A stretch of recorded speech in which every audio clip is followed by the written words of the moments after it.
ఏమండి ఏమండి ఈ విషయం విన్నారా? ఏంటే అంత ఆయుషపడుతూ వస్తున్నా? మీకు శుభవార్త తీసుకొచ్చానండి. నువ్వు శుభవార్త తెచ్చావంటే తద్దినాలు పెట్టించే బ్రాహ్మడు పెళ్లి మంత్రాలు చదివినట్టే. ఇదిగో చీకటిని వెళ్తుని ఈ సంచిలో పట్టుకొచ్చావని చెప్తే నమ్ముతాను కానీ నువ్వు శుభవార్త తెచ్చానంటే సత్యం నమ్మనే. అయ్యో నిజమేనండి.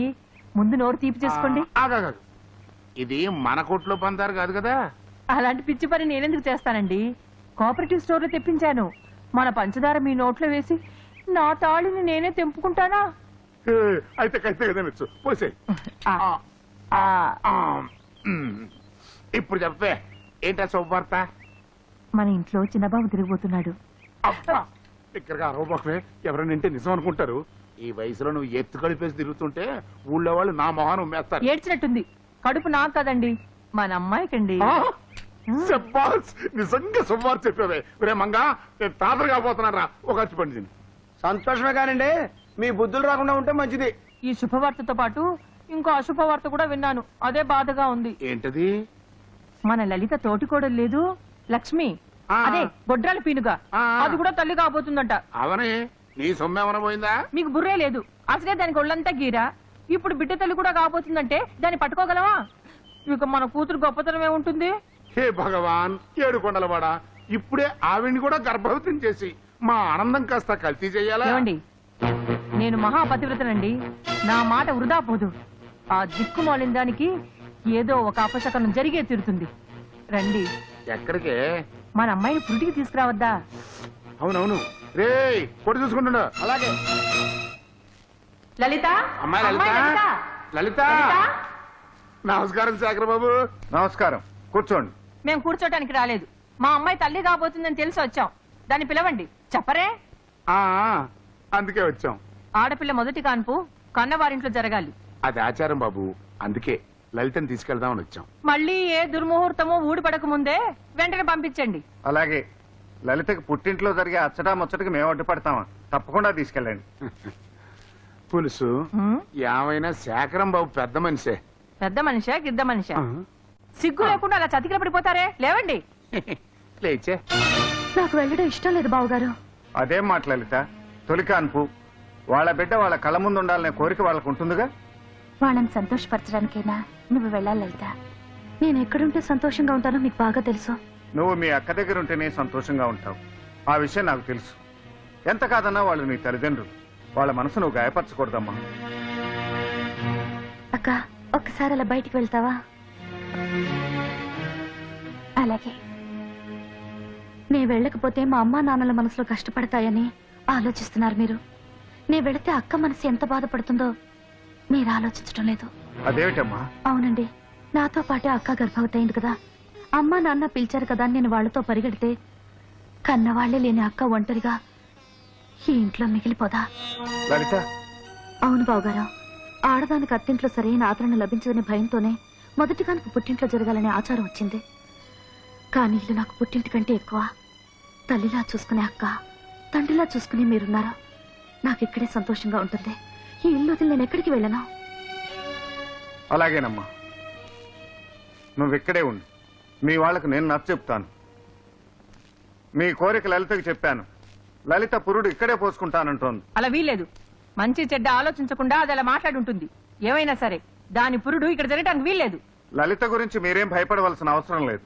మా ప్రాణం కంటే ఎక్కువగా చూసుకుంటాం. ఏమిటి మీరు చూసుకునేది? ఇంట్లో పసిపాపల పెంపకం ఎప్పుడైనా ఉందా? ఆ అనుభవం ఉన్న వాళ్ళు ఎవరు ఏడ్చారు? పువ్వు పిందలేని చెట్టు పళ్ళు కాయటం ఎక్కడే ఉందా? ఏదో నా అదృష్టం బాగుండి నా పూజల ఫలితం నా బిడ్డకి నెల తప్పింది. అది ఇక్కడే పురుడు పోసుకుని జరగకూడదు ఏదైనా జరిగితే ఎవరు బాధ్యులు?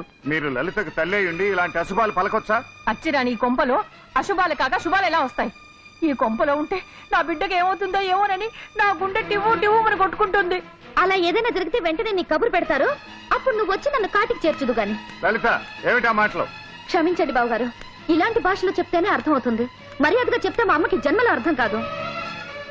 ఏమైనా ఇంటికి వచ్చిన వాళ్ళు అవమానించడం మర్యాద కాదు. వాళ్ల మీద మీరు ఎంత మంచితనం చూపించినా ఆ మంచితనం అందుకునే అర్హత వాళ్ళకి లేదు. ఆ మంచితనమే ఉంటే నాతో పాటు అక్కని పిలిచేవారు. వీళ్ళకి అక్క కూడా కూతురు లాంటిదే కదా. నీకు తల్లిదండ్రులు లేకపోతేనేమ్మా మేము ఉన్నాం కదా, మా ఇంటికి రామా అని అక్కతో ఒక్క మాట అనుంటే కాళ్ళు కడిగి నెత్తిన చల్లుకునేదాన్ని. తల్లిదండ్రులుగా గౌరవించేదాన్ని. ఇంకా చూసి నిలబడ్డారే, ప్రత్యేకంగా వెళ్ళిపోమని చెప్పాలా? ఏమండి దాన్ని ఆగమని చెప్పండి. ఏమిటే చెప్పేది? రాను మొర్రు అంటుంటే దాని కాళ్ళకు దండం పెట్టమంటావా? దాని ఇష్టం వచ్చాడు చావని. అయ్యో అయ్యో అయ్యో, ఈ ఇంట్లో దరిద్రపు కొట్టేది ఒకటి ఉందండి. దాని నీడబడినా మన బిడ్డ మనకు దక్కదండి. దక్కకపోతే దహనం వేళకొద్దాం. జరిగింది చాలు, ఇక పద. ఏమండి పద. మీరెన్న చెప్పండి, ఆ పాపిష్టి కొంపలో మన అమ్మాయి పురుడు పోసుకుంటే ప్రమాదం అండి. ఊరుకవే, అమ్మవై ఉండి ఏంటి ఆ అపశకునం మాటలు? అమ్మగారు, నాకు తెలియక అడుగుతాను, ఆ పాపిష్టి గుంపులో కాకుండా మన ఇంట్లో పురుడు పోసుకుంటే కీడు జరుగుతుందంటారా? ఎందుకు జరుగుతుంది? మేమేమైనా పాపాలు చేసా? ఒకటా రెండా? ఎన్నేం చెప్పేది? పాలపళ్ళలో కల్తీ చేసి ఎంతో మంది పిల్లల్ని అవిటివాళం చేశారు. చివరికి పవిత్రమైన ఆవు నెయ్యిలో కొవ్వు కలిపేసి దేవుడు కూడా మోసం చేశారు. ఇవన్నీ ఊరికి పోతాయంటారా?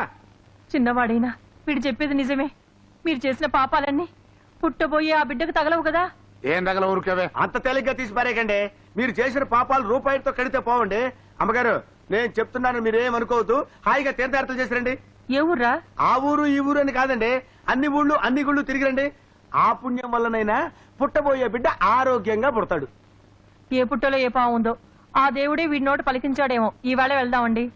ఇవాళేనా? ఆ. మరి కొట్టు. కొట్టు విషయం మీకు ఎందుకండి? ఏమీ లేకుండా నేను చూసుకుంటాను కదా. ఆ? అదేనండి, ఏ లోటు లేకుండా చూసుకుంటాను కదా. మరైతే ఇంకేమండి, పదండి. అది కాదే. అయ్యో పదండి. పదండి ఇదిగో. అయ్యగారు, పదండి. గోయిందా గోయిందా గోయిందా.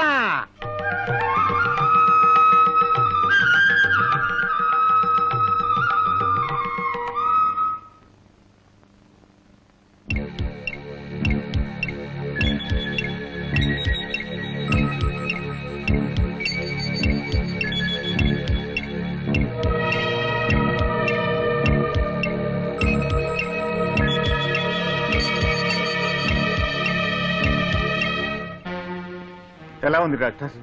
లక్ష్మికి నొప్పులు ఆరంభమయ్యాయి. కాన్పు తేలిగ్గానే కావచ్చు, కానీ లలిత విషయమే ఏమైంది డాక్టర్? చాలా బలహీనంగా ఉంది. ప్రసవానికి తట్టుకోగలదా అని అనుమానం కలుగుతోంది. హార్ట్ బీట్ చాలా వీక్ గా ఉంది.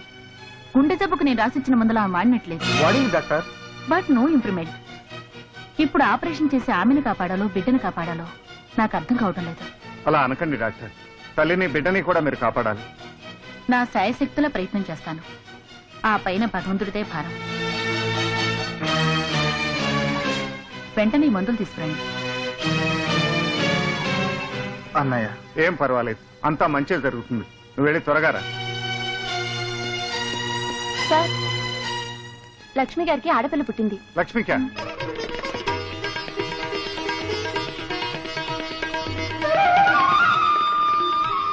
లక్ష్మి, ఏమండి, చూసారా మన పాపను చూసారా? నాకు గొడ్రాలనే పేరు తుడిచేయడానికి సాక్షాత్తు మహాలక్ష్మి నా కడుపున పుట్టినట్టుందండి. ఇక నన్నెవరూ గొడ్రాలనలేరు. చూడండి, పాపం చూడండి, సంతోషంగా లేదు? చాలా సంతోషంగా ఉంది. కానీ లలిత, లలితకి ఏమైందండి? సార్, డాక్టర్ గారు మిమ్మల్ని అర్జెంటుగా పిలుస్తున్నారు. చెప్పండి, లలితకి ఏమైంది? ఏం కాలేదు. నా దగ్గర మీరేదో దాస్తున్నారు. లలితకి ఏమైందో చెప్పండి. పురుడు రావటం కష్టం ఉంది డాక్టర్. సార్, వస్తున్నా. లలితకి ఎలా ఉంది డాక్టర్? ఆమె స్పృహలో లేదు. ఆపరేషన్ జరిగిందా? తల్లి ప్రాణం మాత్రం కాపాడగలిగాను. సారీ, బిడ్డ పోయాడు. డాక్టర్, ఇప్పుడు తల్లి ప్రాణానికి కూడా గ్యారెంటీ ఇవ్వలేని పరిస్థితి ఏర్పడింది. ఏమి డాక్టర్ మీరనేది? అవును, స్పృహలోకి వచ్చాక బిడ్డ పోయిందని తెలిస్తే లలిత తట్టుకోగలదా అని అనుమానం కలుగుతుంది. డాక్టర్, అసలే గుండె బలహీనంగా ఉంది. ఆ పైన ఆపరేషన్. ఈ స్థితిలో బిడ్డ పోయిందని తెలిస్తే ఆమెకు ప్రాణాపాయం కూడా ఏర్పడొచ్చు. ఆమెకు తెలివొచ్చే లోపల ఆమె పక్కనో పసిబిడ్డను ఉంచగలిగితే కోలుకోటానికి వీలుంటుంది.